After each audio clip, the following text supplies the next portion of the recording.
নমস্কার বন্ধুরা, আপনাদের সকলকে আমার চ্যানেলে স্বাগত জানাচ্ছি। বন্ধুরা, আজকের এই ভিডিওতে আমি কিছু ইনডোর প্ল্যান্ট গাছ কিভাবে পরিচর্যা করতে হয় সেটাই আজকে আমি আপনাদেরকে দেখাবো। প্রথমে যে গাছটা দেখতে পাচ্ছেন বন্ধুরা, এটা হচ্ছে একটা লাকি ব্যাম্বো গাছ। এই লাকি ব্যাম্বো গাছকে খুব ঝোপালো একটু বনসাইয়ের মতন কিভাবে তৈরি করা যায় বলুন তো। যখন দেখবেন চারপাশ থেকে এরকম ছোট ছোট চারা বেরিয়েছে আর মেইন যে গাছটা সেটা এত বড় লম্বা হয়ে গেছে, তখন আমাদেরকে কি করতে হবে, এই লম্বা গাছটাকে আমাদের কেটে দিতে হবে। তার ফলে কি হবে, যখন আমরা এই গাছে কোনো রকম খাবার দেব ইনডোর প্ল্যান্ট গাছে, তখন সেই খাবারটা কিন্তু এই ছোট ছোট চারা গাছগুলো খুব সুন্দরভাবে মাটি থেকে গ্রহণ করতে পারবে এবং তখন এই চারা গাছগুলো খুব দ্রুতভাবে বৃদ্ধি পাবে। কিন্তু এই মেন গাছটা যদি থেকে যায়, তখন কিন্তু এই চারা গাছগুলো অত সুন্দরভাবে কিন্তু বড়ও হবে না, আর সুন্দর একটা ঝোপালো গাছও কিন্তু তৈরি হবে না। দেখুন আমি কি করছি, একটা কাটারের সাহায্যে এই গাছের ডালটাকে আমি যতটা সম্ভব নিচ থেকে আমি কেটে নিলাম। দেখুন কেটে নিলাম, যাতে আমার পাশের যে চারা গাছগুলো রয়েছে তাদের যেন কোনো রকম ক্ষতি না হয়, সেটা কিন্তু আমাদের অবশ্যই খেয়াল রাখতে হবে। হাতের মধ্যে আমি সামান্য একটু স্যাফ পাউডার নিয়ে নিলাম, তারপরে জলের সাথে ভালোভাবে হাতেই একটু গুলিয়ে নিয়ে আমি যে গাছের ডালটা কেটেছি সেই ডালের কাটার অংশটাতে এই স্যাফ পাউডারটা একটু দিয়ে দিচ্ছি। কারণ বন্ধুরা, স্যাফ পাউডার কিন্তু খুব ভালো একটি ফাঙ্গিসাইড।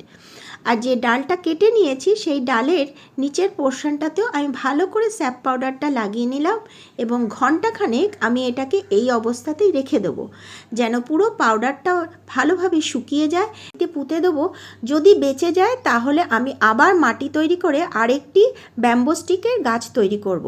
কিন্তু অবশ্যই কিন্তু ছায়াযুক্ত জায়গায় আমাদের রাখতে হবে। তো বন্ধুরা, আপাতত এখন এখানে কোনো রকম সার দেবো না, এই অবস্থাতেই এই টবটা এখন থাকবে। এরপরে আরেকটি গাছ আমি আপনাদেরকে দেখাচ্ছি। আমরা অনেকেই চিনি এই ইনডোর প্ল্যান্টার গাছ, এটা হচ্ছে জিজি। এই টবটার ভেতরে আমার এই জিজিটা দু ধরনের জিজি আমার এখন পর্যন্ত রয়েছে। এখানে যেটা রয়েছে সেটা হচ্ছে কালো রঙের জিজি। এটা একদম বাড়ছেও না। আজ অনেক দিন ধরে, দিন বললে ভুল হবে বন্ধুরা, প্রায় ধরুন 4-5 মাস ধরে এই অবস্থাতেই রয়েছে। আর আমার এই টবের মধ্যে যে জিজিটা রয়েছে গ্রিন কালারের, সেটা কিন্তু আস্তে আস্তে একটু বড় হচ্ছে। তো আমি আজকে কি করছি, দুটো গাছকে একসাথে এই টবের ভেতরেই দিয়ে দিচ্ছি। তো তার জন্য আমি একটু যে গ্রো ব্যাগটা রয়েছে, ছোট গ্রো ব্যাগটার মধ্যে বসানো রয়েছে, সেই গ্রো ব্যাগটাকে আমি একটু ছিঁড়ে নিচ্ছি, যাতে শিকড়ের মধ্যে কোনো রকম ক্ষতি না হয়। আর এই টবের যে মাটিটা তৈরি রয়েছে বন্ধুরা, এটা কিন্তু শুধুমাত্র কোকোপিট, একটু গোবর সার আর রয়েছে প্লেন মাটি আর সামান্য ভার্মি কম্পোস্ট, এই দিয়েই কিন্তু এই আমার ইনডোর প্ল্যান্টের টবের মাটিটা তৈরি রয়েছে।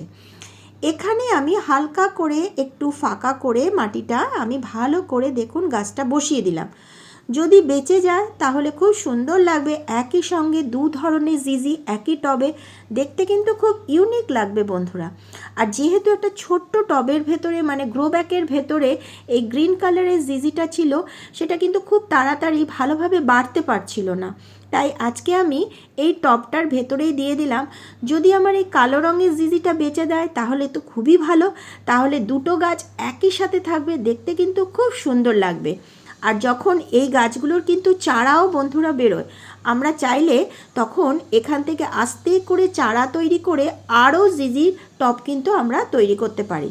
দেখুন আমার ভালোভাবে বসানো হয়ে গেল, এবার শুধুমাত্র অল্প করে জল দেবো।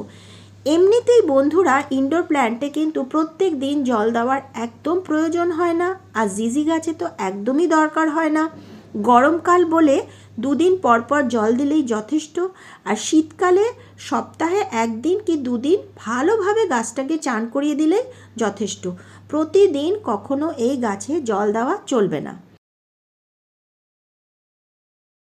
আমার ব্যালকনির আরেকটি খুব সুন্দর গাছ, এটা হচ্ছে একটা মানি প্ল্যান্ট গাছ। এটা কিন্তু খুব ইউনিক কালার। এটা যে অনেক দিন ধরে এই গ্রো ব্যাগের ভেতরেই আমি বসিয়েছিলাম, একদম বাড়ছে না।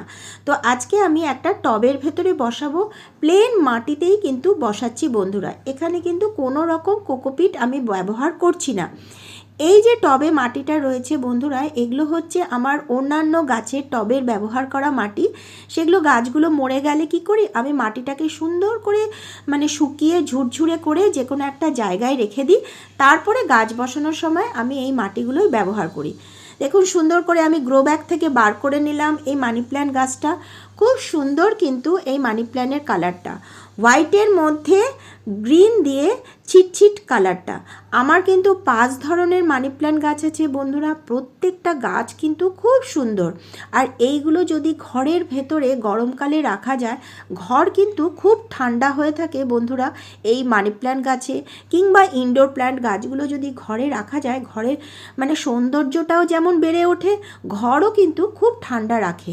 আর গাছটাও কিন্তু খুব ভালো থাকে, কারণ এমনিতে এখন গরমের যা হাওয়া তাতে কিন্তু ইনডোর প্ল্যান্ট গাছ অনেকটাভাবেই কিন্তু ক্ষতি হয়। দেখুন আমি চারপাশে সুন্দরভাবে মাটি দিয়ে দিলাম, বেশি মাটি দেব না, মোটামুটি দিয়ে দিয়েছি। এরপরে শুধু জল দিতে হবে। এখানেও ঠিক একই রকমভাবে বন্ধুরা, বেশি জল কখনো ইনডোর প্ল্যান্টে দেওয়া যাবে না, খুব অল্প করে।